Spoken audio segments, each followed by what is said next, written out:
అమ్మా భవానీ లోకాల నేలే ఓంకార రూపమమ్మా, తల్లి నీ మహిమల్ని చూపవమ్మా.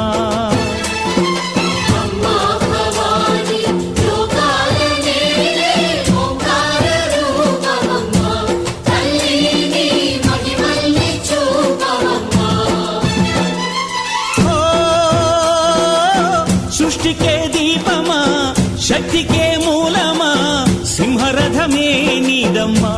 అమ్మ దుర్గమ్మ భక్తులను దీవించుమా.